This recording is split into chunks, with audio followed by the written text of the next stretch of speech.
How about delayed garbage collection? Naman, di ba kasama mo? 1, 2, 3, 4, 5.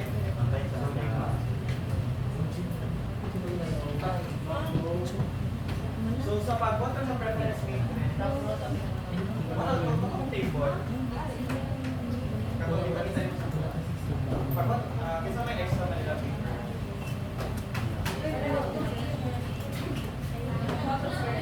Kato lang problem, tapos kato pinaka ko pa. 1, 2, 3, 4, 5, 6, 7. So we need 8 by 8 na. 8 by 8 na table.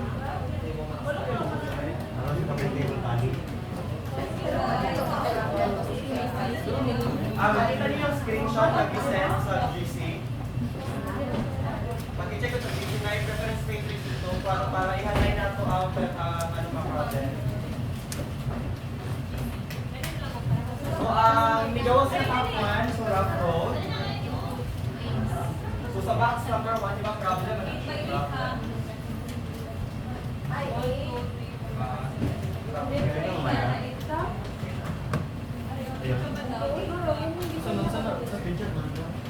So, based on the survey, so ang rough road, ito pala siya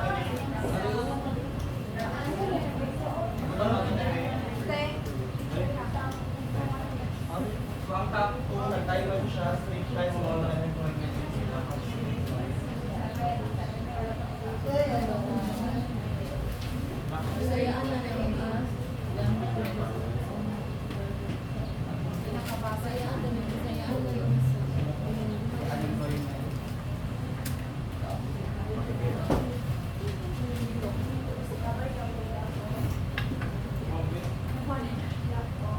Kasi ang result of the survey does not pertain to all of the top priority of problem.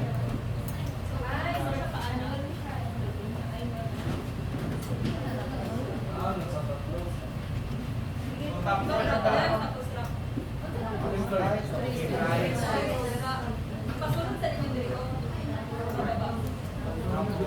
Sunod siya ako dito yung mataas, pinakababa. Baba, pataas.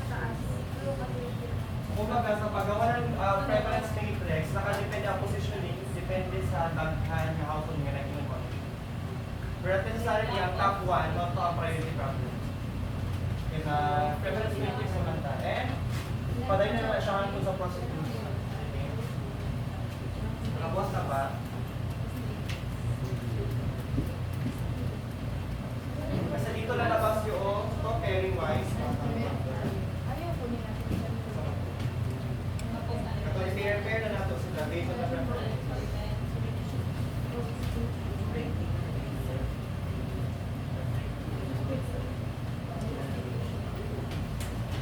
Ratingan based on the survey. Pero naman tayo, apat na consideration, anong pilihan na ito ay sa problem over one problem, which is i-report na ninyo sa selfie. So na siya na-capture sa lima. So natin i-present niya mga indicators. Paano natin i-present niya?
Uy, mahulog.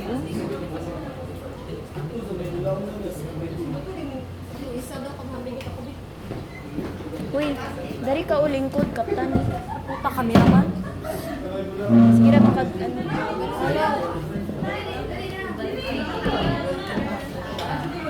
Dari ka, Shelo. Wait, wait, wait. Ako lang.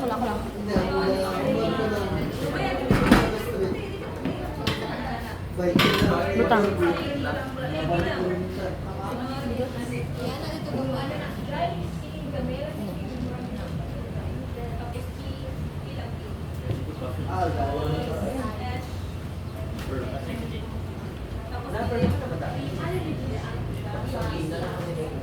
Bakurog man yun.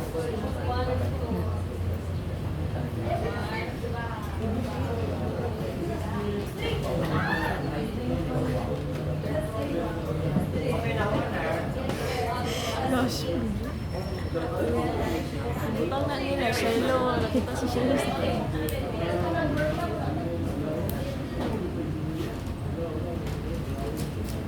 Isa lang na pura mo. So, ang priority ka Buti ko yun, lagot na siya. ang priority problem Ito, mo wala kung niya i-assign sa group 1. Tapos ang second, mag-assign nato sa group 2 ay na ang base of preference matrix, where number 3 mo buhatan sa group 3. Sa unemployment ka lang, magkali pa man tawag ito. Eraser, eraser something, eraser.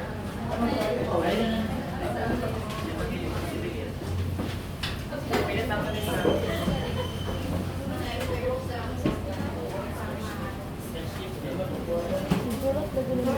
so, ibutan na ito din sa pinakauna nga box.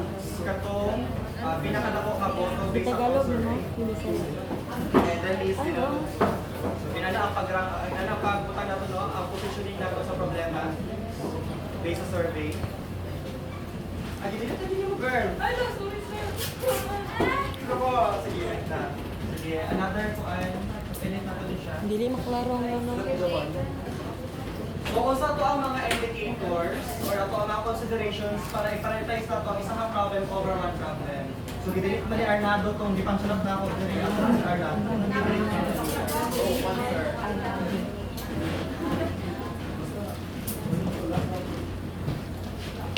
So our considerations para sa pag-prioritize ng problem una-una ang costs, pila ang magasto. Next. So kung next. Timeline. Dugay ba na siya or dali na ba na siya nato usulban? Should it take 6 months, 1 year? So, mga consideration. Next is ito. Kasi ito next ganyan.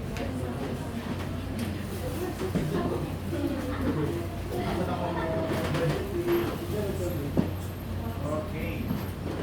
Tinitingnan din natin ang technicalities. Like for example, sa problema na very technical kaayo siya, very complex. Kung mag-lisod ang community, so dito dyan, i-prioritize mo. So dito din sila, i-prefer nila itong pinakasayon. Isa pa. Resource availability. Available ba ito ng resources? Dili lamang financial, resources, available ba ang mga resources sa barangay, sa community? Available ba ang mga human resource? Anda ba ang mga tao? Silang skills sila and abilities nga ilang ihatag as committed or contribution para sa development plan. So muna siya mga resources. And last but not least, the risks.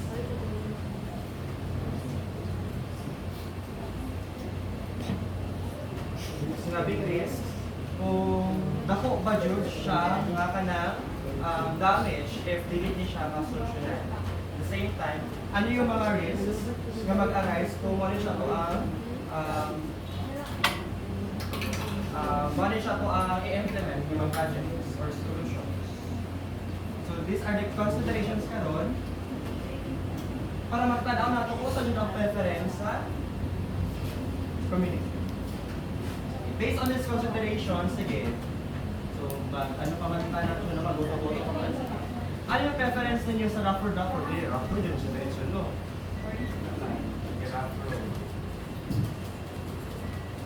How about sa the lack of street lights in rough road? Asa ba yung mas prefer ninyo? The lack of street lights or rough road? Based on this consideration. Based on the cost, timeline, technicalities, resource, availability, and risks. Asa man. Halimbawa, kayo na yung community people na kung gather for the GA.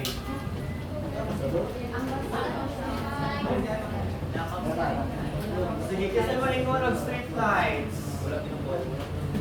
Bilangan, sige. 1, 2, 3, 4, 5, 6, 7, 8, 9. Sige, 9. How about the rough road? How about the rough road? Based on this consideration, 1, 2, 3, 4, 5, 6, 7, 8, 9, 10, 11. So, alina o? Rough road. Sige, punta na to. Rough road. Rough road wall. Ambot ni mo. How about sa stray dogs o sa rough road? Stray dogs. Ang tawagan na ginakuan ni Sir. Preference matrix. The battle between stray dogs and rough road. Kisay mo pili o rough road? Rough road. 1, 2, 3, 4, 5, 6, 7, 8, 9, 10, 11, 12. Stop sa tadera kay na daw. Rough road ang tapos ang stray dogs naman, pila? 1, 2, 3. So, tatlo lang. So, rough road ang hapon. How about rough road in unemployment?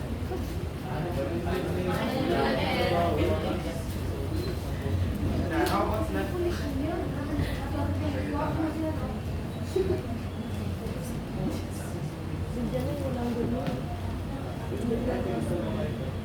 Julian Hasma, ano Hasma?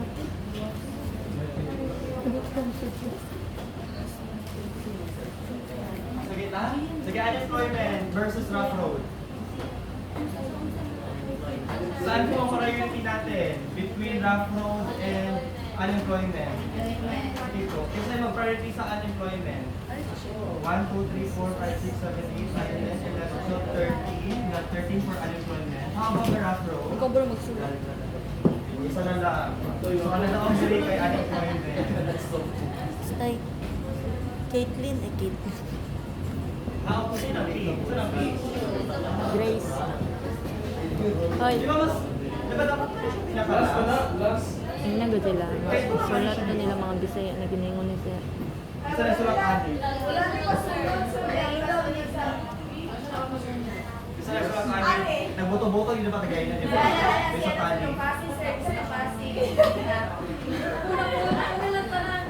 Isa nagbutang ani, dapat namin yung pinaka-umos. Anyway, okay, then rough road and prostitution. Rough road. Prostitution. Sige, rough road na ginawa yung hapon. Individual ba na? Okay, how about rough road and high crime rates? Sa po ang unang sularon, ang criminality o ang rough road?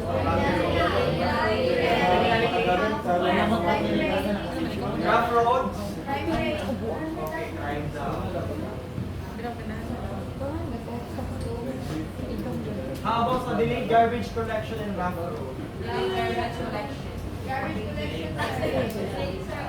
Sa panahon, ang rough road or delayed garbage collection?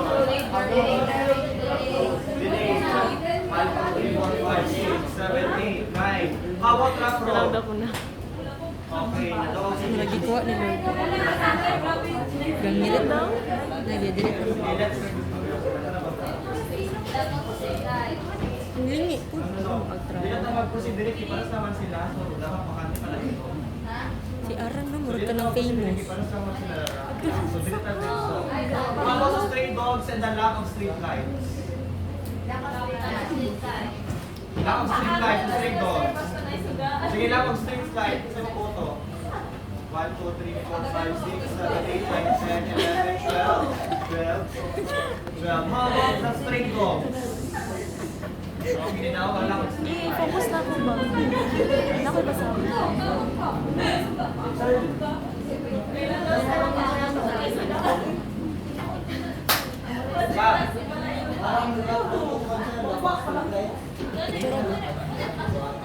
Dito magboto diri o.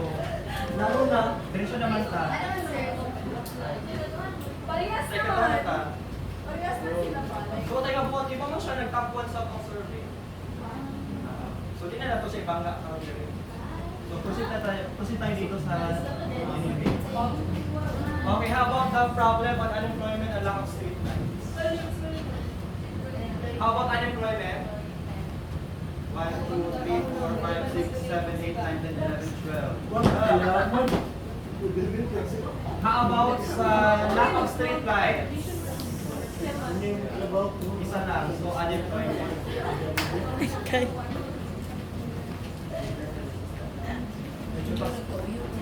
Problem ako ba? How about prostitution and the lack of street lights?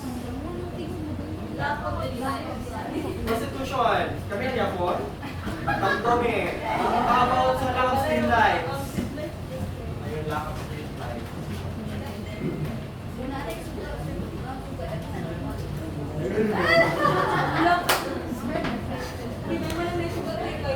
Bitaw ka, di ba nakita yung mga Lain na bawang pika ng sa kapang lack of piya street ba? lights? Para kung nakakalimutan ko, makita ko ba? Okay, how about like criminality and lack of street lights? Street lights. Based on these considerations, ha? Manahan natin sa baro ng criminality o para sa society. Tama, sige. Minsan ah. Diyan. Sige, lack of street lights na. How about sa garbage collection and the lack of street lights? Garbage.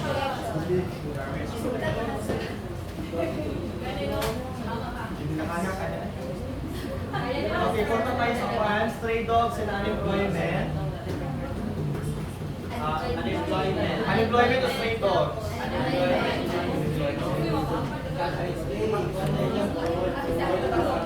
How about prostitution and stray dogs? Prostitution, stray dogs. How about prostitution? Sila, prostitution. Prostitution, okay, apat din ako, lima. Okay, how about stray dogs? Okay, stray dogs daw. Okay, criminality and stray dogs. Sir, okay na lang stray dogs, sir. Nakawala ang criminality. Criminality tayo. Criminality or stray dogs? Stray dogs. Kasi maboto stray dogs. Stray dogs. How about criminality? Yun, criminality. How about garbage collection and criminality at stray dogs? Okay, garbage collection every day. 1, 2, 3, 4, 5, 6, 7, 8, 9. How about stray dogs? 1, 2, okay.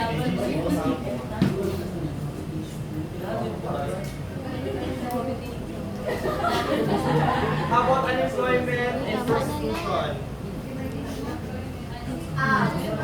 Unemployment. 1, 2, 3, 4, 5, 6, 7, 8, 9, 10, 11, 12, 13, 14. How about prostitution?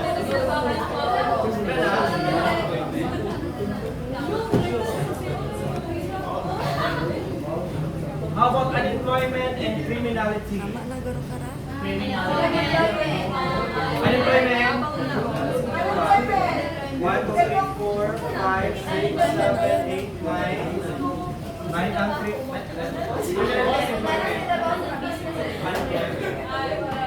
How about criminality? Ano? Sige, unemployment ulit ako. How about the garbage collection and delay and unemployment? Garbage. Garbage. Mga basura mo. How about unemployment? BGC daw siya.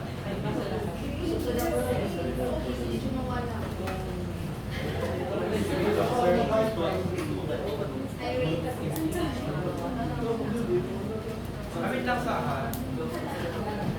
Pagbalik ka sa uluan.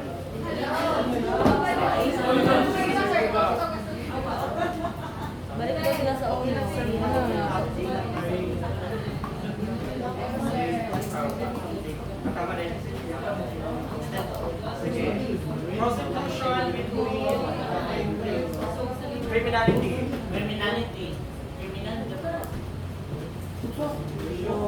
How about on the problem of prostitution and criminality? Kasi man itong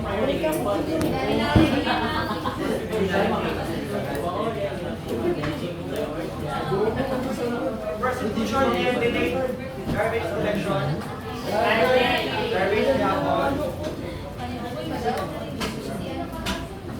How about sa high rates of criminality?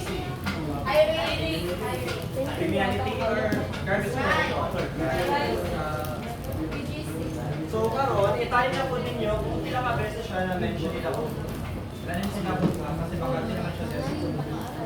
Mula na sa nag-delay, paano naman sila? Ilang beses na-mention ang rough road? Twice. Ilang beses? I did 3. One, two, three. How about the lack of street lights? Sige, na ba na-mention? 1, 2, 3. How about ang street dogs? Ilang beses na-mention? 1. Ang unemployment? 5.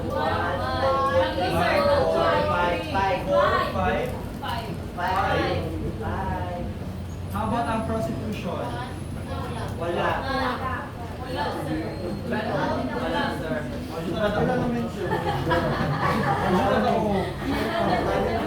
How about ang criminality? 1, 2, 3, 4 lang. How about the delay? 1, 2, 3, 4, 5.